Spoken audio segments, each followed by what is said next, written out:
Eid special recipe में आज आपके साथ वाइट बीफ बिरयानी की रेसिपी शेयर कर रहा हूँ। आप इसको बीफ में भी बना सकते हैं और मटन में भी बना सकते हैं। और आज की ये रेसिपी ख़ासकर मेरी उन बहनों के लिए, उन भाइयों के लिए है कि जो बिगनर हैं, बिल्कुल जिन्होंने कभी बिरयानी नहीं बनाई, तो वो इस रेसिपी को ज़रूर ट्राई करें। इंशाल्लाह बिरयानी इतनी परफेक्ट, इतनी ज़बरदस्त, इतनी खुशबूदार बनेगी कि आपकी तारीफ़ें हो जाएंगी। तो आपने इसको ज़रूर ट्राई करना है और रेसिपी को आपने फॉलो करना है, ये आपसे गुजारिश करूँगा। अपने पास से कोई चीज़ें नहीं ऐड करनी, जो तरीका मैं आपको बता रहा हूँ उसको फॉलो कीजिएगा, जो टिप आपको बता रहा हूँ उनको फॉलो कीजिएगा। इंशाल्लाह बिरयानी कमाल की बनेगी। बिस्मिल्लाहिर्रहमानिर्रहीम। तो सबसे पहले ये देखें 1.5 किलो मैंने लिया है गोश्त, और बहुत ज़्यादा बड़ी बड़ी हड्डियाँ इसके अंदर नहीं है, नॉर्मल सी हड्डियाँ हैं। ज़्यादा बड़ी हड्डी लेते हैं तो वो चावलों को तोड़ देती हैं, ठीक है। 3 टमाटर ले लें, उसकी प्यूरी बना के इसके अंदर ऐड कर देनी है आपने। 1 कप दही यानी कि 200-250 ग्राम दही फेंट के शामिल कर देनी है। तेज़ वाली हरी मिर्चें हैं, इसका पेस्ट आपने 1.5 चम्मच डालना है। अगर तेज़ वाली नहीं है, हल्की मिर्चें हैं, तो 2 से 2.5 चम्मच आपने हरी मिर्चों का पेस्ट ऐड कर देना है। 3 चम्मच आपने इसके अंदर अदरक और लहसुन का पेस्ट डाल देना है। तो ये देखें, ये है वाइट बिरयानी का मसाला, और ये मेरे खुद के हाथ का बनाया हुआ मसाला है और नेक्स्ट लेवल का मसाला है। ये मसाला डालने के बाद आपने घर के कोई मसाले नहीं डालने। और ये रेसिपी ख़ासकर मैं उनके लिए बना रहा हूँ जो हमसे ये मसाला बाई करते हैं और पूछते हैं कि शेफ़ इस मसाले को इस्तेमाल हमने कैसे करना है। तो ये ख़ासकर रेसिपी उनके लिए है, आपने इस तरीके से इसको इस्तेमाल करना है, ठीक है। 5 चम्मच भर के आपने ये मसाला डाल देना है इसके अंदर। और ये मसाला आप हमारे ऑनलाइन स्टोर से मंगवा सकते हैं, नंबर स्क्रीन पर आपको शो हो रहा है। इसके अलावा भी बहुत ही कमाल के मसाले हैं हमारे पास, निहारी का, कढ़ाई का, कबाब का, बहुत सारे मसाले हैं जो कि आप हमारे ऑनलाइन स्टोर से मंगवा सकते हैं व्हाट्सएप के ज़रिए, पूरे पाकिस्तान में कहीं पर भी बैठकर। बाकी इसके अंदर आपने 1 चम्मच नमक का ऐड करना है और 1 कप या आधा कप आपने अपने गोश्त के हिसाब से पानी इसके अंदर ऐड कर देना है, ठीक है। आधा कप आपने इसके अंदर कुकिंग ऑयल का डाल देना है। ऊपर लगा देना है कवर। कवर लगाने के बाद जब इसकी सीटी बजने लग जाएगी ना, सीटी बजने के बाद 20 मिनट तक आपने इसको कुक करना है, ठीक है। और हल्की आंच पे, चूल्हा तेज़ करेंगे पानी खुश्क हो जाएगा।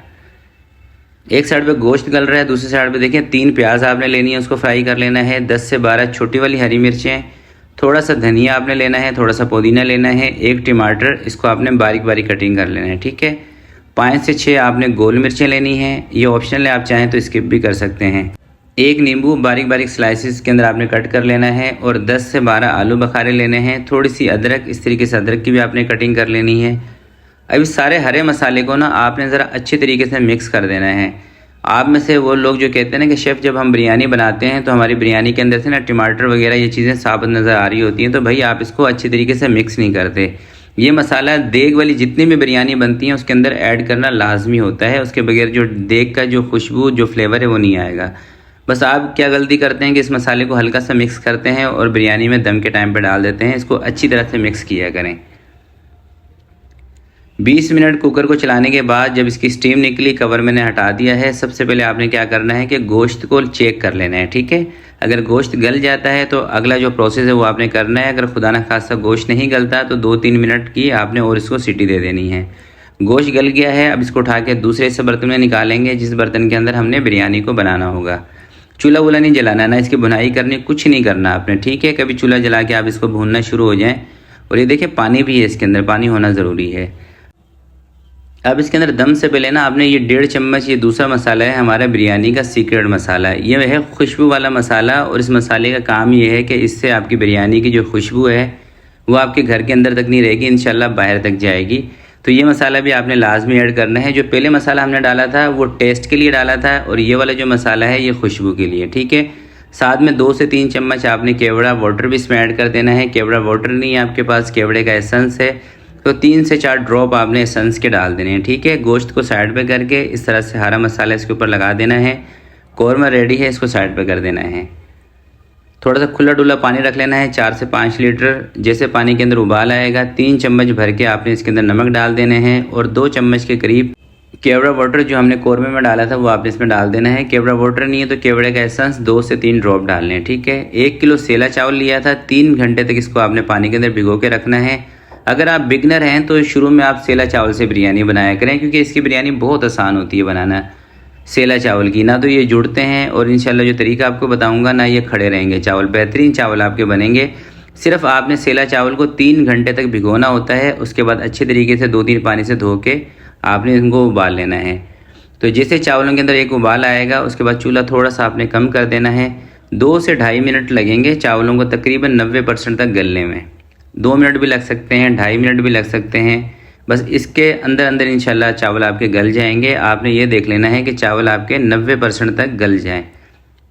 या इस तरीके से भी आप पहचान कर सकते हैं कि जब आपको लग रहा हो ना कि चावल लंबे हो गए तो बस आपने निकाल देना है इनको, ठीक है। मगर उससे पहले 1 कप 200 ml आपने पानी भर के साइड पर रख लेना है। तो ये चावल हमारे तकरीबन 90% के करीब गल चुके हैं। तो इसके अंदर से हम 70 से 80% चावल इस पानी के अंदर से निकाल के कौरमे में डाल देते हैं। ये देख रहे हैं बराबर में कौरमा रखा हुआ है और कौरमे के नीचे चूल्हा कोई नहीं जलाया अभी हमने, ठीक है। क्योंकि अक्सर फिर आप सोच रहे होते हैं, कंफ्यूज हो जाते हैं कि शेफ़ जब चावल डाले थे फ़ौरन से चूल्हा जला दिया था। भाई चूल्हा हम जलाएंगे मगर इसको जब बीच में लेके आएंगे उस टाइम पे। अभी फ़िलहाल सारे चावल आराम से सुकून से इसके ऊपर डालते रहते हैं, सही है।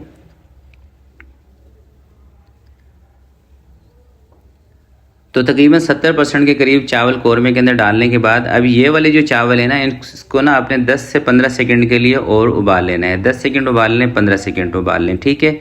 2-3 उबाल इसको करा लें। उसके बाद इसको स्ट्रेनर के ऊपर निकालें और फिर सारे चावल एक ही जगह कर देने हैं आपने, ठीक है। जैसे ही सारे चावल आप एक जगह कर देंगे उसके बाद आपने इसको सेट कर देना है और नीचे से चूल्हा आपने तेज़ कर देना है। ये मेरी बात याद रखिएगा कि जब सारे चावल आप एक जगह कर देंगे उस टाइम पे आपने चूल्हे को तेज़ कर देना है। और 1 कप जो आपने पानी निकाला था ना वो पानी आपने इसके ऊपर लगा देना है इस तरह से। ये बात बिल्कुल अपने जहन में नहीं लेके आनी कि शेफ़ नमक वाला पानी था, नमक तेज़ हो जाएगा, भाई नहीं होगा। आपने सिर्फ रेसिपी को फॉलो करना है। तो ये देख रहे हैं चूल्हा हमारा तेज़ है। अगर आपका पतीला भारी है तो 2 से 3 मिनट तक आपने चूल्हा तेज़ रखना है, ठीक है, ताकि अच्छी सी इसके अंदर स्टीम बन जाए। चूल्हा तेज़ होगा जब भी तो कौरमे का पानी चावल उठाएंगे और चावलों के अंदर फ्लेवर आएगा।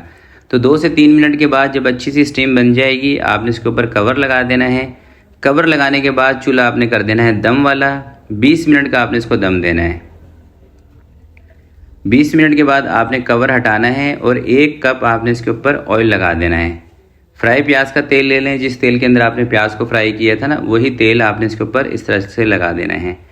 और अब मैं आपको बिरयानी को खोलने का, मिक्स करने का तरीका बताता हूँ। सबसे पहले आपने क्या करना है कि वाइट चावल साइड पर कर देने हैं।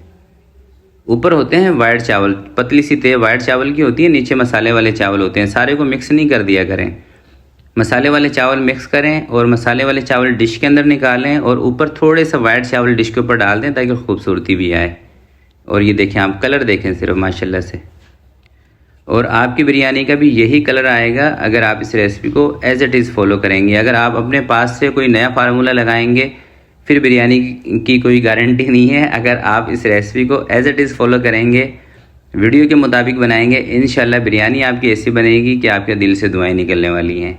तो आप इसका लुक चेक करें। अभी ना मैं आपको इसको ट्रे में भी निकाल के दिखाता हूँ। ये देखें माशाल्लाह से।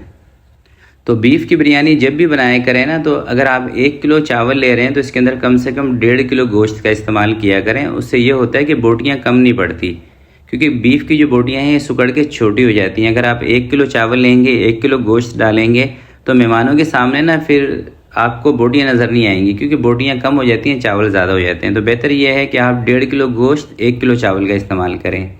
और बात करें कि 1 किलो चावल के अंदर कितने अफराद की सर्विंग है, तो ये तकरीबन 6 से 7 अफराद की सर्विंग होती है। अगर इसके साथ आपने कोई दूसरी चीज़ें भी रखी हुई हैं, अगर सिर्फ 1 डिश है, बिरयानी है, तो फिर आपने 5 से 6 अफराद का ज़हन बना लेना है 1 किलो चावल का, वो भी सेला की मैं आपको बता रहा हूँ।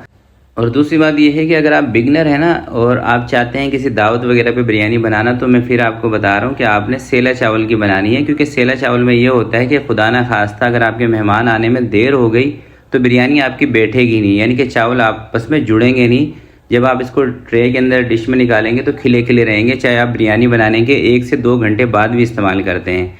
जबकि इसके मुकाबले में अगर आप बासमती चावल की बिरयानी बना रहे हैं, मेहमान आने में देर हो गई या कोई मसला हो गया, तो सारे के सारे चावल ना बैठ जाते हैं, जुड़ जाते हैं।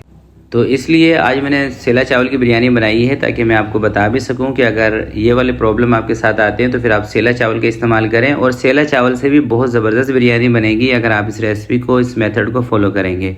तो आज के लिए इतने ही, मिलते हैं किसी नेक्स्ट वीडियो में। तब तक के लिए अपना बहुत सारा ख्याल रखिएगा, अपने वालिदैन का ख्याल रखिएगा। अल्लाह हाफिज़।